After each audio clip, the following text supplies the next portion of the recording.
The invitation to my cousin Victoria's wedding was exactly what you'd expect from Manhattan's self-proclaimed next big fashion influencer. A handcrafted silk envelope containing a gold embossed card that probably cost more than my monthly rent. Not that it mattered. I'd already heard from 3 different relatives that I wasn't actually expected to attend. "It's not personal, Maya," my Aunt Charlotte had said during her carefully worded phone call. "Vicky just wants everything to be perfect. You understand, right?" What she meant was that my sensible shoes and unfashionable job as a small-time seamstress didn't fit her daughter's carefully curated aesthetic. The fact that I'd been designing and making clothes since we were children, that I'd helped Vicky create her first fashion blog, that I'd spent countless hours teaching her about fabric and fit, none of that mattered now that she had 500,000 Instagram followers and a wedding budget bigger than most people's annual salary. I placed the invitation on my workbench next to the sketchbook where I'd been developing ideas for her wedding dress for the past year. Not that she'd asked me to. But old habits die hard, and I'd always designed for Vicky ever since we were kids playing dress-up in my mother's sewing room. My phone buzzed with a text from Aunt Charlotte. "Vicky's having a crisis. Her designer just quit. Something about creative differences. She's hysterical. Any chance you know someone who could help?" I stared at the message, thinking about the sketch that had arrived in my email 3 months ago. Alessandro Romano, the famous designer Vicky had hired, had sent it asking for my opinion. We'd been corresponding ever since, though Vicky had no idea. "The design lacks soul," he'd written. "Your cousin demands luxury. But she cannot define what that means beyond labels and prices. You understand construction, the poetry of fabric. Help me create something worthy of being called art." So I had. Late at night, after finishing my regular clients' alterations and repairs, I'd sketch and send ideas. Alessandro would refine them, add his signature flourishes, send them back. Together, we developed something beautiful. A gown that honored both high fashion and true craftsmanship. But last week, something had changed. Alessandro's messages became terse, frustrated. "Your cousin demands changes that would destroy the integrity of the design. She wants to add elements from various celebrity gowns, a mishmash of stolen ideas with no coherence. I cannot do it." I'd tried to mediate, to suggest compromises. But Vicky had always been stubborn, especially when she thought her social media reputation was at stake. Now I faced a choice. I could recommend another designer, someone who would give Vicky exactly what she wanted. A derivative collection of borrowed ideas designed to get likes and shares. Or I picked up my phone and called Alessandro. "Ah, my secret collaborator," he answered. "I assume you've heard." "That you quit?" "Yes, my aunt just texted me. This wedding, it has become a circus. All show, no substance. Like trying to create art with emojis." I took a deep breath. What if we showed her our original designs? The ones we developed together? Silence crackled over the line. "Then you reveal your involvement? Risk your cousin's anger?" Maybe it's time she remembered who first taught her to appreciate real design. Before the influencer fame, before the borrowed aesthetics. He was quiet for a moment. "The sketches we created, they are superior to anything she has proposed." But she would have to admit that her plain cousin has talent she never acknowledged. Sometimes people need to face uncomfortable truths. "Ha, you are fiercer than your cousin knows." I could hear him smiling. "Very well. I will return, but only if we do this together. You will come to the design consultation tomorrow." My hands trembled slightly as I agreed. After hanging up, I gathered my sketchbooks, not just the wedding designs, but years of work. Designs I created for Vicky long before she became Victoria the influencer, back when she still valued creativity over cachet. The next morning, I walked into Alessandro's Manhattan studio wearing my most ordinary outfit, simple black dress, practical flats, no makeup.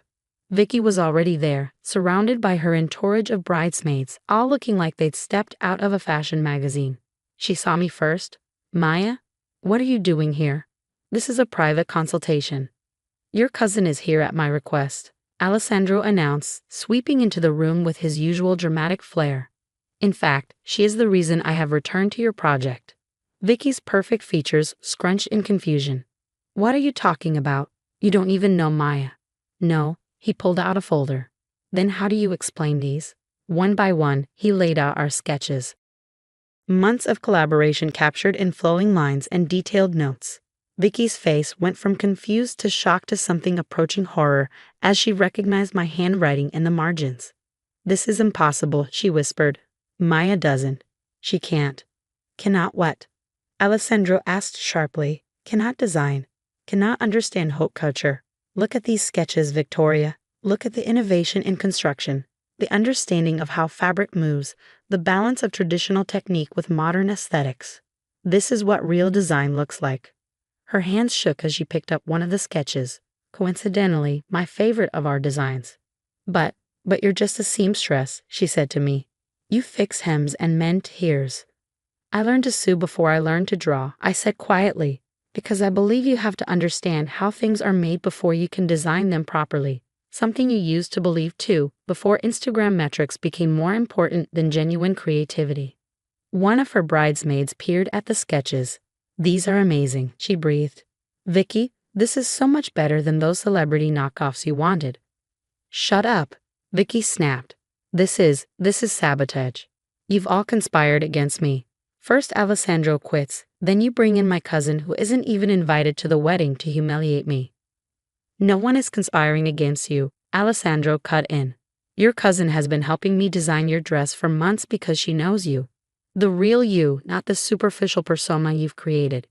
Every decision, every detail was chosen with your true style in mind, not what you think your followers want to see." "I don't believe you," Vicky said, but her voice wavered. "Maya's never designed anything important." Wordlessly, I opened my oldest sketchbook. There, carefully preserved, were the drawings we'd made as teenagers. Vicky in elaborate gowns, both of us dreaming of future fashion careers. Her handwriting mixed with mine in the margins, full of ideas and excitement. "You loved fashion then," I said softly. "Really loved it, not just the attention it brought. Remember when we stayed up all night designing your prom dress? How excited you were when we figured out how to make the skirt swirl exactly right." She stared at the old sketches, one hand reaching out to touch the pages before pulling back sharply. "That was different. We were kids. This is my wedding. Everything has to be perfect." "Perfect for who?" I challenged. "Your followers? The magazines? Or for you?" Before she could answer, Alessandro gathered up our wedding dress designs. "I will give you time to think. These designs represent months of work, understanding, and genuine creativity. They could make your wedding truly unique, truly yours, or you can hire someone else to copy other brides' dresses. The choice is yours." He turned to me. "Come, Maya. We have other matters to discuss." "Wait," Vicky called as we reached the door. "The blue dress. The one with the cascading panels. Can I see it again?" I hid my smile. It was the design I'd known she'd choose, based on a dress we dreamed up together years ago.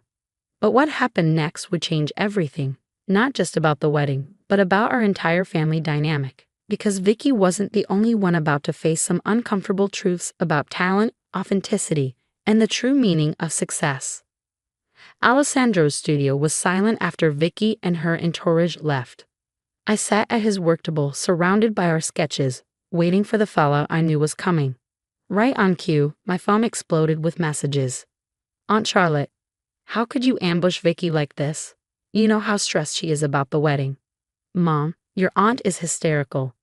"What happened at the designers?" "3 different cousins." Did you really design Vicky's dress?" But it was the last message that made my hands shake. From Grandma Rose, the family matriarch who first taught me to sew. "It's time, dear. Bring Alessandro and your portfolios to my house tonight. All of them." I showed the text to Alessandro. His eyebrows rose. "All of them? Does she mean?" "Everything," I confirmed. "The bridal collection I've been developing, the evening wear line, the ready-to-wear sketches." "Ah," he smiled knowingly. "So I am not the only one who has been keeping secrets." I'd never told anyone about the collections I've been creating over the years. Designs that went way beyond alterations and repairs, filling dozens of sketchbooks in my small apartment. Even my regular clients, who trusted me with their special occasion alterations, had no idea I was secretly building an entire fashion brand. "Tonight could change everything," I said quietly. "Or," Alessandro prompted, "or it could confirm what Vicky and everyone else believes, that I'm just a small-time seamstress who got lucky helping a real designer." He snorted. False modesty does not suit you.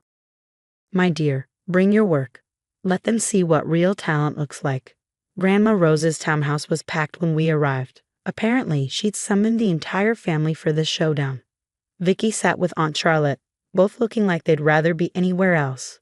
Mom stood by the fireplace, worried but supportive as always. Various aunts, uncles, and cousins filled the elegant living room. Finally, Grandma rose from her chair. Maya, Alessandro, please sit up in the dining room. Everyone else, patience. The dining table was perfect for displaying portfolios. As I laid out my work, not just the wedding designs, but years of collections, I heard gasps from the doorway. These are all yours? Cousin Emma whispered. But they're so professional? Alessandro supplied. Innovative, worthy of Paris Fashion Week? Vicky pushed through the gathering crowd. I don't understand.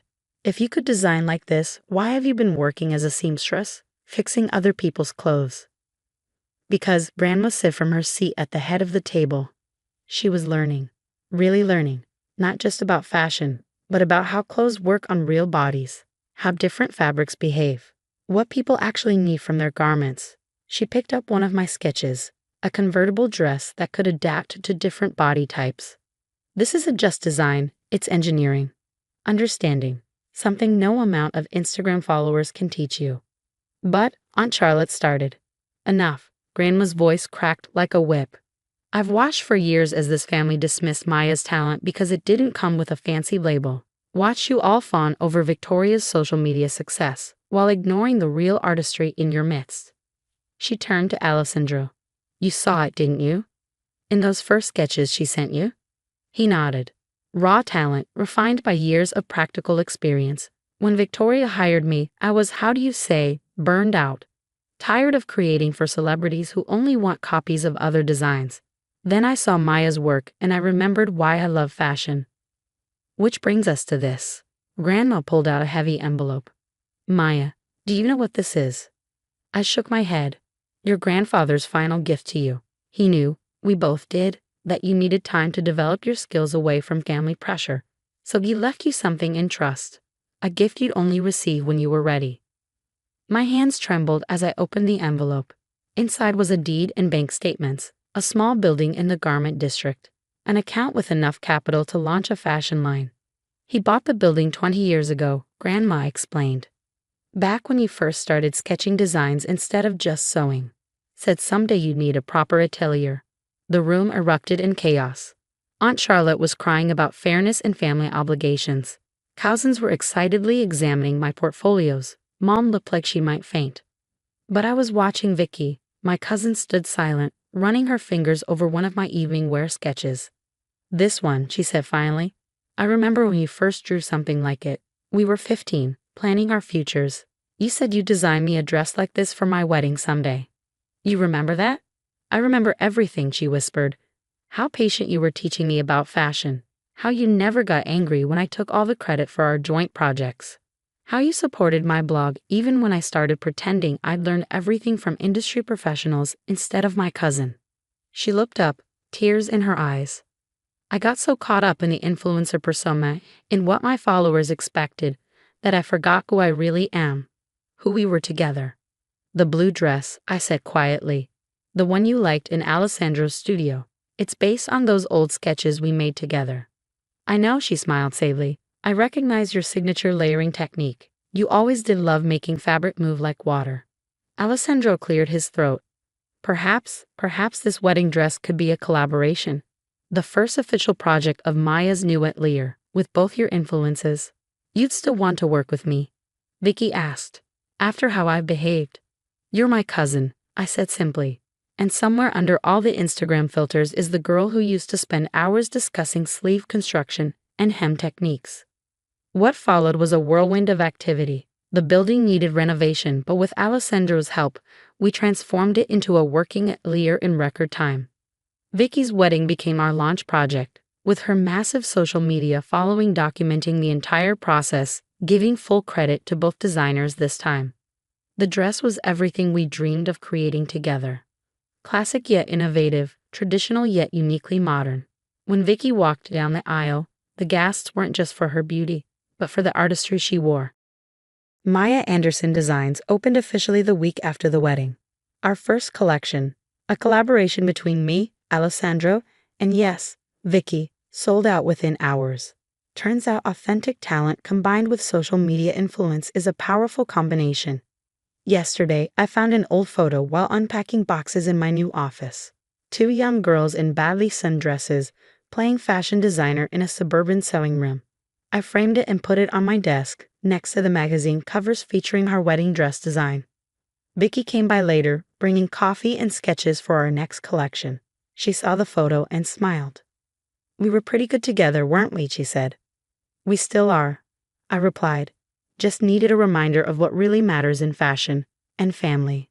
She picked up her latest sketch, still very Vicky with its dramatic flair, but now grounded in real design principles.